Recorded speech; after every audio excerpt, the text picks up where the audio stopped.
Hi friends, welcome back to my channel. So ಎಲ್ಲರೂ ಹೇಗಿದ್ದೀರಾ? ನಾನು ಕೂಡ ಚೆನ್ನಾಗಿದ್ದೀನಿ. ಇವತ್ತು ಮನೆಯಲ್ಲೇ ಮೋಮೋಸ್ ಮಾಡೋದು ಹೇಗೆ ಅಂತ ನೋಡೋಣ. ಹಾಗೆ ಒಂದು ಬ್ಯೂಟಿಫುಲ್ ಸ್ಪೈಸಿಯಾಗಿ ಒಂದು ಮೋಮೋಸ್ ಚಟ್ನಿ ಕೂಡ ಮಾಡೋಣ. ಇದಕ್ಕೆ ಯಾವುದೇ ರೀತಿ ಮೈದಾದಲ್ಲಿ ನಾವು ಹಿಟ್ಟು ಕಲಸಿ ಲಟ್ಟಿಸ್ಬಿಟ್ಟು ಮಾಡೋ ಅವಶ್ಯಕತೆ ಇರಲ್ಲ. ಈಸಿ ಮೆಥಡಲ್ಲಿ ಮನೆಯಲ್ಲಿ ಫಾಸ್ಟಾಗಿ ಮಾಡ್ಕೊಳ್ಳೋದು ಹೇಗೆ ಅಂತ ತೋರಿಸ್ತೀನಿ. ಸಂಜೆ ಆಯಿತು ಅಂದರೆ ಔಟ್ಸೈಡ್ ಹೋಗಿ ತಿನ್ನಬೇಕು ಅನ್ಸೋ ಮೋಮೋಸ್ ಮನೇಲಿ ಹೇಗೆ ಮಾಡೋದಂತ ಬನ್ನಿ ನೋಡೋಣ. ನಾವು ನೋಡಿ ಇಲ್ಲಿ ಕ್ಯಾಪ್ಸಿಕಮ್ ತೊಗೊಂಡಿದ್ದೀನಿ. ನಾನು ಒಂದು ಕ್ಯಾಪ್ಸಿಕಮ್ಮು, ಹಾಗೆ ಕ್ಯಾಬೇಜು, ಒಂದೆರಡು ಕ್ಯಾರೆಟು, ಹಾಗೆ ಒಂದು ಖಾರಕ್ಕೆ ನಿಮ್ಗೆ ಎಷ್ಟು ಬೇಕೋ ಅಷ್ಟು ನೋಡಿ ಒಂದು 6ರಿಂದ 7 ಹಸಿಮೆಣಸಿನ್ಕಾಯಿನ ತೊಗೊಂಡಿದ್ದೀನಿ ನಾನು. ಇದನ್ನು ಇವಾಗ ನೀಟಾಗಿ ನಾವು ತೊಳ್ಕೊಂಡು ಹಾಗೆ ಕಟ್ ಮಾಡ್ಕೊಳ್ಳೋಣ. ಕಟ್ ಮಾಡ್ಕೊಂಡು ನೈಸಾಗಿ ಶಾರ್ಪ್ ಮಾಡ್ಕೋಬೇಕು. ತುಂಬಾ ಸುಲಭವಾಗಿ, ತುಂಬ ಈಸಿಯಾಗಿ ನಾವು ಎಲೆನ ಲಟ್ಟಿಸ್ದೇ ಮಾಡ್ಬೋದು. ಯಾವ ರೀತಿ ಮಾಡೋದು ಅಂತ ತೋರಿಸ್ತೀನಿ. ಮೊಮೋಸ್ಗೆಲ್ಲ ನಾವು ಆಲ್ಮೋಸ್ಟ್ ಎಲೆ ಲಟ್ಟಿಸ್ಬಿಟ್ಟು ಮಾಡ್ತಾರಲ್ಲ, ಸೊ ನಾವು ಎಲೆನ ಲಟ್ಟಿಸೋದೇ ಬೇಡ, ಹಾಗೆ ಮಾಡೋಣ. ಈಗ ಇದನ್ನೆಲ್ಲ ಕಟ್ ಮಾಡ್ಕೊಳ್ಳೋಣ. ಈಗ ನಾನು ಇದನ್ನೆಲ್ಲ ಶಾರ್ಪಾಗಿ ಹಾಕ್ತಾಯಿದ್ದೀನಿ. ಇದರಲ್ಲಾದರೆ ಎಲ್ಲ ಈಸಿಯಾಗಿ ಕಟ್ ಮಾಡ್ಕೊಂಡ್ಬಿಡ್ಬೋದು. ಸೊ ನಾನು ದೊಡ್ಡದಾಗಿ ಪೀಸಸ್ ಆಗಿ ಮಾಡಿಕೊಂಡು ಸೇರಿಸ್ತಾ ಇದ್ದೀನಿ. ತುಂಬ ನೈಸಾಗಿ ಬೇಕಲ್ವ, ಹಾಗಾಗಿ ನಾವು ನೈಸಾಗಿ ಕೈಯಲ್ಲಿ ಕಟ್ ಮಾಡ್ಕೊಳ್ಳೋಕ್ಕೆ ಅಷ್ಟು ಸರಿಯಾಗಿ ಬರೋದಿಲ್ಲ. ಆಮೇಲೆ ತುಂಬ ಟೈಮ್ ಕೂಡ ಬೇಕಾಗುತ್ತೆ. ಸೊ ನೀವು ಖಾರಕ್ಕೆ ನೋಡಿಕೊಂಡು ಹಸಿಮೆಣಸಿನ್ಕಾಯಿನ ಸೇರಿಸ್ಕೊಳ್ಳಿ. ನಾನು ಸ್ವಲ್ಪ ದೊಡ್ಡ ಸೈಜಲ್ಲೇ ಈ ರೀತಿ ಕಟ್ ಮಾಡ್ಕೊಂಡು ಸೇರಿಸ್ತಾ ಇದ್ದೀನಿ. ಎಷ್ಟು ಚೆನ್ನಾಗಿರುತ್ತೆ ಅಂದರೆ, ಮಕ್ಕಳು ಸ್ಕೂಲಿಂದ ಬಂದ ತಕ್ಷಣ ಈ ಔಟ್ಸೈಡ್ ತಿನ್ನಬೇಕು ಅನ್ನೋದು ತುಂಬ ಜನಕ್ಕಿರುತ್ತೆ. ಕಾಲೇಜ್ಗೆ ಹೋಗೋ ಮಕ್ಳಿಗಾಗಿರ್ಬೋದು, ಮನೇಲಿರೋರಿಗೆ ಆಗಿರ್ಬೋದು, ಔಟ್ಸೈಡ್ ಏನಾದರೂ ಹೋಗಿ ತಿನ್ನಬೇಕು, ಮೊಮೋಸು, ಪಾನಿಪುರಿ ಈ ಥರ ಎಲ್ಲ ಆಸೆ ತುಂಬಾ ಇರುತ್ತೆ. ಸೊ ನಾವು ಈ ರೀತಿ ಮನೆಯಲ್ಲೇ ಮಾಡಿಕೊಂಡ್ರೆ ತುಂಬಾ ಚೆನ್ನಾಗಿರುತ್ತೆ. ತುಂಬ ಫಾಸ್ಟಾಗಿ ಮಾಡ್ಕೊಂಬಿಡ್ಬೋದು. ರೀತಿ ಎಲ್ಲ ಒಂದರಲ್ಲೇ ಹಾಕ್ತಾಯಿದ್ದೀನಿ ನಾನು.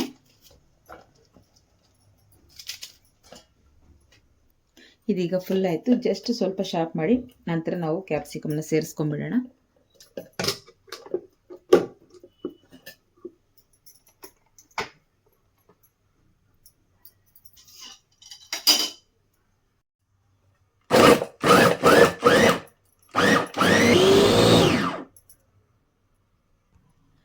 ಈಗ ನೋಡಿ ರೆಡಿಯಾಗಿದೆ.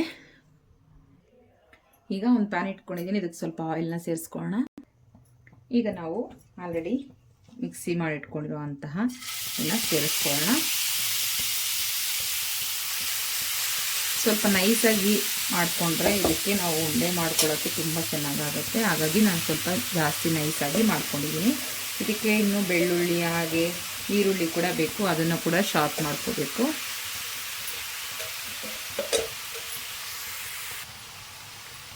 ಈಗ ಮಿಕ್ಸ್ ಮಾಡ್ಕೊಳ್ಳೋಣ. ಸ್ವಲ್ಪ ಹಸಿ ವಾಸನೆ ಹೋಗೋವರೆಗೂ ಸ್ವಲ್ಪ ಫ್ರೈ ಮಾಡ್ಕೊಳ್ಳೋಣ. ಹಾಗೆ ನಾನು ಇದರಲ್ಲಿ ಈರುಳ್ಳಿ ಬೆಳ್ಳುಳ್ಳಿ ಹಾಕ್ಕೊಂಡಿದ್ದೀನಿ. ಇದನ್ನು ಕೂಡ ಸ್ವಲ್ಪ ಶಾರ್ಪ್ ಮಾಡ್ಕೊಳ್ಳೋಣ. ಈಗ ನೋಡಿ ಇದು ಕೂಡ ಶಾರ್ಪ್ ಆಯಿತು. ಆನಿಯನ್ಸ್ ಹಾಗೆ ಗಾರ್ಲಿಕ್ ಕೂಡ ಎರಡು ಶಾರ್ಪ್ ಆಗಿದೆ. ಈಗ ಇದನ್ನು ಸೇರಿಸ್ಕೊಳ್ಳೋಣ. ಎಲ್ಲ ಹೀಗೆ ಸ್ವಲ್ಪ ಹೊತ್ತು ಫ್ರೈ ಮಾಡ್ಕೊಳ್ಳೋಣ.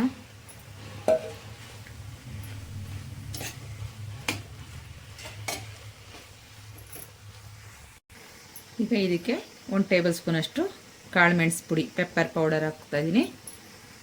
ಹಾಗೆ ಒಂದು ಅರ್ಧ ಟೇಬಲ್ ಸ್ಪೂನಷ್ಟು ಗರಂ ಮಸಾಲ, ಹಾಗೆ ರುಚಿಗೆ ತಕ್ಕಷ್ಟು ಉಪ್ಪು. ಈಗ ಇದಿಷ್ಟು ಚೆನ್ನಾಗಿ ಸ್ವಲ್ಪ ಮಿಕ್ಸ್ ಮಾಡ್ಕೊಳ್ಳೋಣ. ಈಗ ಸ್ವಲ್ಪ ಚೆನ್ನಾಗಿ ಹಸಿ ವಾಸನೆ ಹೋಗಿದೆ. ಮೀಡಿಯಮ್ ಫ್ಲೇಮ್ ಇಟ್ಕೊಂಡು ಚೆನ್ನಾಗಿ ಫ್ರೈ ಮಾಡ್ಕೊಂಡಿದ್ದೀನಿ. ಕಲರ್ ಕೂಡ ಚೇಂಜ್ ಆಗಿದೆ ನೋಡಿ, ನಾವು ಹಾಕಿರೋದಿಲ್ಲ. ನೀವು ಬೇಕಾದರೆ ದಪ್ಪ ದಪ್ಪ ಪೀಸಸ್ ಬೇಕು ಅಂದ್ರೂ ಮಾಡ್ಕೋಬೋದು. ಆದರೆ ತುಂಬ ಸ್ವಲ್ಪ ದಪ್ಪ ಪೀಸ್ ಮಾಡಿಕೊಂಡ್ರೆ ನಿಮಗೆ ಉಡಿ ಬರುತ್ತೆ ಪಲ್ಯ ಥರ. ಸೊ ಆವಾಗ ನೀವು ಮೈದಾ ಹಿಟ್ಟನ್ನು ಲಟ್ಟಿಸ್ಬಿಟ್ಟು ಎಲೆ ಥರ ಮಾಡಿಕೊಂಡು ಆಮೇಲೆ ನೀವು ಮಾಡಬೇಕಾಗತ್ತೆ. ಅದೇ ಈ ರೀತಿ ಮಾಡಿಕೊಂಡ್ರೆ ಈಸಿಯಾಗಿ ಮಾಡ್ಕೋಬೋದು. ಇದು ಆರಾಮಾಗಿ ಬಾಲ್ ಕೂಡ ಮಾಡ್ಕೋಬೋದು. ಹಾಗಾಗಿ ಇದನ್ನು ಸ್ವಲ್ಪ ನಾವು ನೈಸಾಗಿ ರುಬ್ಬಿರುವಂಥದ್ದು. ಸಾಲ್ಟು ನೋಡಿಕೊಂಡು ಕಮ್ಮಿನೇ ಹಾಕ್ಕೊಳ್ಳಿ. ಯಾಕೆ ಅಂದರೆ ಮತ್ತೆ ನಾವು ಸಾಲ್ಟನ್ನು ಸೇರಿಸೋ ಇದಿರುತ್ತೆ. ಹಾಗಾಗಿ ಸಾಲ್ಟು ನೋಡಿಕೊಂಡು ಸೇರಿಸ್ಕೊಳ್ಳಿ. ಈಗ ಇದಕ್ಕೆ ನಾನಿಲ್ಲಿ 1-2 ಟೇಬಲ್ ಸ್ಪೂನಷ್ಟು ಸೋಯಾ ಸಾಸ್ ಸೇರಿಸ್ತಾ ಇದ್ದೀನಿ. 1-2 ಟೇಬಲ್ ಸ್ಪೂನಷ್ಟು. ಹಾಗೆ ಇದಕ್ಕೆ ಟೊಮೆಟೊ ಕೆಚಪ್ ಕೂಡ ಸೇರಿಸ್ತಾ ಇದ್ದೀನಿ. ಅದು ಕೂಡ ಅಷ್ಟೇ 1-2 ಟೇಬಲ್ ಸ್ಪೂನಷ್ಟು. ನಾನು 1-2 ಟೇಬಲ್ ಸ್ಪೂನಷ್ಟು ಸೌಟಲ್ಲಿ ಹಾಕ್ಕೊಂಡಿದ್ದೀನಿ. ಈಗ ಇದನ್ನು ಚೆನ್ನಾಗಿ ಮಿಕ್ಸ್ ಮಾಡ್ಕೊಳ್ಳೋಣ. ನಿಮ್ಗೆ ಬೇಕಾದರೆ ಗ್ರೀನ್ ಚಿಲ್ಲಿ ಸಾಸು ಆ ಥರ ಏನಾದರೂ ಸೇರಿಸೋದಿದ್ರೆ ಸೇರಿಸ್ಕೊಳ್ಳಿ. ಯಾಕೆಂದರೆ ನಾನು ಆಲ್ರೆಡಿ ಗ್ರೀನ್ ಚಿಲ್ಲಿ ಹಾಕ್ಕೊಂಡಿದ್ದೀನಿ, ಹಾಗಾಗಿ ನಾನು ಸೇರಿಸ್ತಾ ಇಲ್ಲ. ಸೊ ಇವೆರಡೇ soya sauce and tomato ketchup ಇದ್ದರೆ ಸಾಕು. ಈಗ ಆಲ್ಮೋಸ್ಟ್ ರೆಡಿ ಆಯಿತು ನೋಡಿ. ಈಗ ರೆಡಿಯಾಗಿದೆ. 1-2 ನಿಮಿಷ ಅಷ್ಟೇ ಬಿಟ್ಬಿಟ್ಟು ಆಫ್ ಮಾಡ್ಕೊಳ್ಳೋಣ. ಈಗ ಇದು ರೆಡಿಯಾಗಿದೆ. ಸ್ಟವ್ನ ಆಫ್ ಮಾಡ್ಕೊಳ್ಳೋಣ. ಇದು ಸೈಡಿಗೆ ಇಟ್ಕೊಳ್ಳೋಣ, ಸ್ವಲ್ಪ ತಣ್ಣಗಾಗಲಿ. ಹಾಗೆ ಇದಕ್ಕೊಂದು ಚಟ್ನಿ ರೆಡಿ ಮಾಡಬೇಕು. ಹಾಗಾಗಿ ಸ್ವಲ್ಪ ಚಟ್ನಿಗೆ ಏನು ಬೇಕು ಅಂತ ನೋಡೋಣ. ಈಗ ಸ್ವಲ್ಪ ನೀರನ್ನು ಇಟ್ಕೊಂಡಿದ್ದೀನಿ. ಇದರಲ್ಲಿ ಒಂದು ಬೆಳ್ಳುಳ್ಳಿನ ಸುಲಿದ್ಬಿಟ್ಟಾದರೂ ಹಾಕ್ಕೊಳ್ಳಿ, ಹಾಗೆ ಆದರೂ ಹಾಕ್ಕೊಳ್ಳಿ. ಹಾಗೆ 1-2 ಟೊಮೆಟೊನ ಮೇಲ್ಗಡೆ ಈ ರೀತಿ ಸ್ವಲ್ಪ ಕಟ್ ಮಾಡಿ ಹಾಕಿ. ಯಾಕೆ ಅಂದರೆ ಇಲ್ಲಾಂದರೆ ಪೀಸ್ ಮಾಡಾದರೂ ಹಾಕ್ಕೋಬೋದು, ಇಲ್ಲಾಂದರೆ ಈ ಥರನಾದ್ರೂ ಹಾಕ್ಕೋಬೋದು. ಇಲ್ಲಿ ಮೇಲೆ ಸಿಪ್ಪೆ ತೆಕ್ಕೊಳ್ಳೋಕೆ ಈಸಿ ಆಗುತ್ತೆ ಅನ್ನೋ ಕಾರಣಕ್ಕೆ ನಾನು ಮೇಲ್ಗಡೆ ಆ ಥರ ಕಟ್ ಮಾಡಿ ಹಾಕಿದ್ದೀನಿ. ಈಸಿಯಾಗಿ ನಾವು ಸಿಪ್ಪೆನ ತೆಗಿಬೋದು. ಈಗ ನೋಡಿ, ನಾನಿಲ್ಲಿ ಖಾರಕ್ಕೆ ಅಂತ ಒಂದು 4 ಗುಂಟೂರು ಮೆಣಸಿನ್ಕಾಯಿ ತೊಗೊಂಡಿದ್ದೀನಿ. ಹಾಗೆ ಬ್ಯಾಡಗಿ ಮೆಣಸಿನ್ಕಾಯಿ ಒಂದು 4-5 ತೊಗೊಂಡಿದ್ದೀನಿ. ಇದನ್ನು ಕೂಡ ಇದಕ್ಕೆ ಸೇರಿಸಿ ಬೇಯಿಸ್ಕೊಳ್ಳೋಣ. ಚೆನ್ನಾಗಿ ಒಂದು 5-10 ನಿಮಿಷ ಚೆನ್ನಾಗಿ ಕುದಿಬೇಕು. ಟೊಮೆಟೊ ಕೂಡ ಸ್ವಲ್ಪ ಸಾಫ್ಟ್ ಆಗಬೇಕು, ಚಿಲ್ಲಿ ಎಲ್ಲ ಸಾಫ್ಟ್ ಆಗಬೇಕು, ಅಲ್ಲಿವರೆಗೂ ಬೇಯಿಸ್ಕೊಳ್ಳಿ. ಈಗ ನೋಡಿ, ನಾನಿಲ್ಲಿ 1 ಕಪ್ ಅಷ್ಟು ಮೈದಾ ತೊಗೊಂಡಿದ್ದೀನಿ.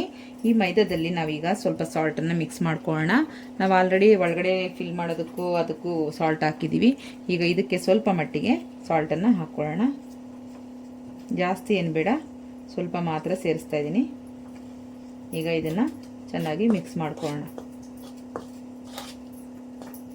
ಸಾಲ್ಟು ಆಮೇಲೆ ನಾವು ಹಾಕಿರೋ ಹಿಟ್ಟನ್ನು ಸರಿಯಾಗಿ ಮಿಕ್ಸ್ ಆಗಬೇಕು, ಅಬ್ಸರ್ವ್ ಆಗಬೇಕು. ನೀಟಾಗಿ ಮಿಕ್ಸ್ ಮಾಡ್ಕೊಳ್ಳಿ, ಇಲ್ಲಾಂದರೆ ಒಂದೇ ಸೈಡ್ ಇದ್ದರೆ ಅದು ಒಂದೇ ಸೈಡೇ ಸಾಲ್ಟ್ ಇರುತ್ತೆ. ಈಗ ಇದನ್ನು ಸೈಡಿಗೆ ಇಟ್ಕೊಳ್ಳೋಣ. ಹಾಗೆ ನಾವು ಇಲ್ಲಿ ರೆಡಿ ಮಾಡಿ ಇಟ್ಕೊಂಡಿರೋದು ತಣ್ಣಗಾಗಿದೆ. ಸೊ ಇದನ್ನು ಸ್ವಲ್ಪನೇ ಉಂಡೆ ಮಾಡ್ಕೊಳ್ಳೋಣ. ಸೊ ತುಂಬ ಬಿಸಿ ಇದ್ದರೆ ಮಾಡೋದಕ್ಕಾಗಲ್ಲ. ನಿಮ್ಗೆ ಯಾವ್ಯಾವ ಸೈಜಲ್ಲಿ ಬೇಕು ನೋಡಿಕೊಂಡು ಮಾಡ್ಕೊಳ್ಳಿ. ನೋಡಿ, ಇವಾಗ ಉಂಡೆ ಕಟ್ಬೋದು ಇದರಲ್ಲಿ. ಅದೇ ನೀವು ದಪ್ಪ ಆಗಿ ಪೀಸ್ ಮಾಡಿಕೊಂಡ್ರೆ ಎಲ್ಲ ಶಾರ್ಪ್ ಮಾಡ್ಕೊಳ್ಳೋದು ತುಂಬ ದಪ್ಪ ಇದ್ದರೆ ಉಂಡೆ ಕಟ್ಟೋದಕ್ಕೆ ಆಗೋದಿಲ್ಲ. ಹಾಗಾಗಿ ನೀವು ಸ್ವಲ್ಪ ತುಂಬ ಸಾಫ್ಟಾಗಿ ಮಾಡ್ಕೋಬೇಕು, ಆವಾಗ ನೀಟಾಗಿ ಉಂಡೆ ಮಾಡ್ಬೋದು. ಇಲ್ಲಾಂದರೆ ಉಂಡೆ ಕಟ್ಟಬೇಕಂದ್ರೆ ಕಷ್ಟ ಆಗುತ್ತೆ. ಹಾಗಾಗಿ ಈ ರೀತಿ ಮಾಡ್ಕೊಳ್ಳಿ, ತುಂಬ ಈಸಿಯಾಗಿ ಮಾಡ್ಕೊಂಬಿಡ್ಬೋದು.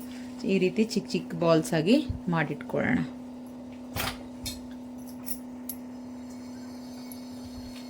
ನೋಡಿ, ಎಲ್ಲ ಈ ರೀತಿ ಮಾಡ್ಕೋಬೇಕು.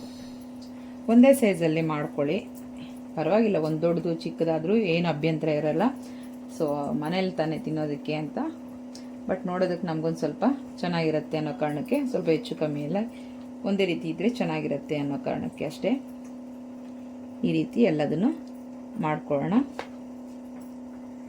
ಚೆನ್ನಾಗಿ ಬೆಂದಿದೆ. ಇವಾಗ ಸ್ವಲ್ಪ ತಣ್ಣಗಾಗಲಿ. ಮೇಲ್ಗಡೆ ಸಿಪ್ಪೆ ಎಲ್ಲ ತೆಗೆದುಬಿಟ್ಟು ನಾವು ಮಿಕ್ಸಿ ಮಾಡ್ಕೊಳ್ಳೋಣ. ಸ್ವಲ್ಪ ತಣ್ಣಗಾದ್ಮೇಲೆ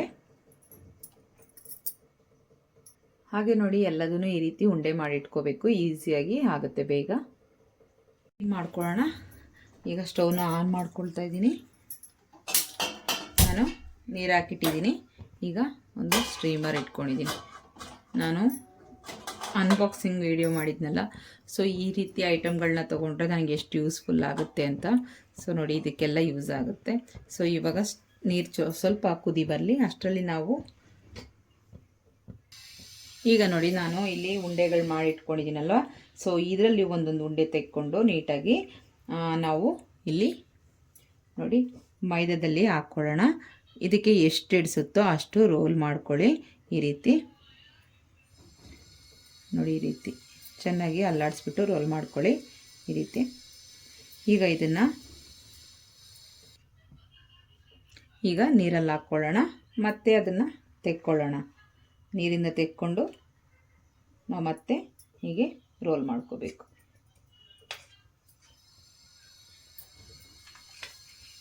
ರೀತಿ ರೋಲ್ ಮಾಡಿಕೊಂಡು ನಾವು ಇಟ್ಕೊಂಡ್ರೆ ಸಾಕಾಗುತ್ತೆ.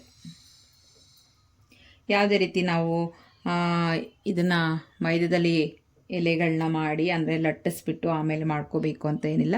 ಇಷ್ಟು ಮಾಡಿಕೊಂಡ್ರೆ ಸಾಕು. ಇದನ್ನು ಈಗ ಸ್ಟ್ರೀಮರಲ್ಲಿ ಇಟ್ಕೊಳ್ಳೋಣ.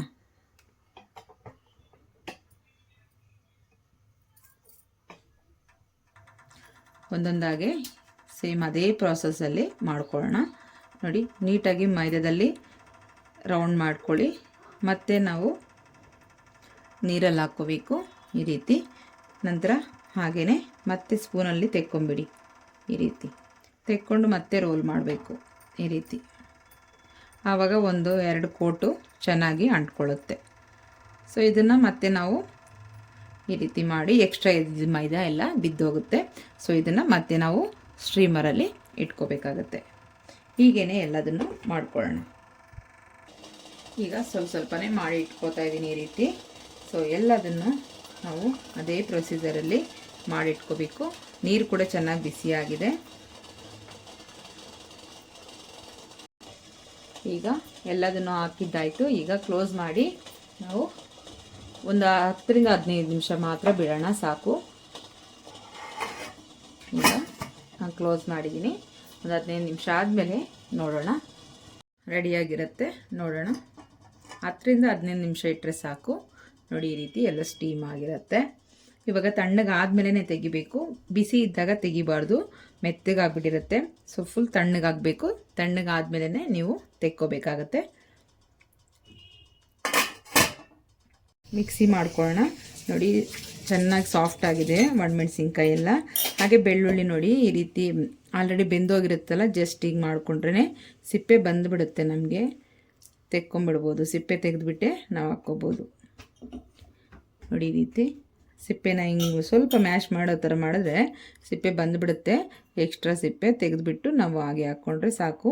ಇಲ್ಲ ಸಿಪ್ಪೆ ಜೊತೆಲಿ ಹಾಕ್ಕೊಂಡ್ರೂ ಏನು ಅಡ್ಡಿ ಇಲ್ಲ, ಏನು ತೊಂದರೆ ಇಲ್ಲ. ಸೊ ಇದನ್ನು ಹಾಕ್ಕೊಳ್ಳೋಣ. ಹಾಗೆ ಟೊಮೆಟೊ ಕೂಡ ಅಷ್ಟೇ, ಮೇಲೆ ಒಂದು ಲೇಯರ್ ಸಿಪ್ಪೆ ಇರುತ್ತಲ್ಲ, ಅದನ್ನು ತೆಗೆದುಬಿಡಿ. ಈ ಥರ ತೆಗೆದು ಮಿಕ್ಸಿ ಮಾಡ್ಕೋಬೇಕು. ಈಗ ಇದಕ್ಕೆ ಸ್ವಲ್ಪ ಕೊತ್ತಂಬರಿ ಸೊಪ್ಪನ್ನು ಹಾಕ್ಕೊಳ್ಳೋಣ. ಈಗ ಇದನ್ನು ರುಬ್ಕೊಂಡು ಬರೋಣ. ಈಗ ಒಂದು ಪ್ಯಾನ್ ಇಟ್ಕೊಂಡಿದ್ದೀನಿ, ಸ್ವಲ್ಪ ಬಿಸಿಯಾಗಲಿ. ನೋಡಿ, ಕೆಂಪು ಚಟ್ನಿ ರೆಡಿ ಆಯಿತು. ಈಗ ಸ್ವಲ್ಪ ಆಯಿಲ್ ಹಾಕ್ಕೊಳ್ಳೋಣ. ಈಗ ಚೆನ್ನಾಗಿ ಬಿಸಿಯಾಗಿದೆ ಆಯಿಲ್. ಈಗ ನಾವು ರುಬ್ಬಿಟ್ಕೊಂಡಿರೋ ಮಸಾಲೆನ ಸ್ವಲ್ಪ ಸೇರಿಸ್ಕೊಳ್ಳೋಣ. ಈಗ ಚೆನ್ನಾಗಿ ಮಿಕ್ಸ್ ಮಾಡ್ಕೊಳ್ಳೋಣ. ಒಂದು 2 ನಿಮಿಷ ಚೆನ್ನಾಗಿ ಕುದೀಲಿ. ಈಗ ಇದಕ್ಕೆ ಸ್ವಲ್ಪ ಸಾಲ್ಟ್, ಹಾಗೆ ಸ್ವಲ್ಪ ಶುಗರು, ಒಂದು ಅರ್ಧ ಟೇಬಲ್ ಸ್ಪೂನಷ್ಟು. ಈಗ ಚೆನ್ನಾಗಿ ಮಿಕ್ಸ್ ಮಾಡ್ಕೊಳ್ಳೋಣ.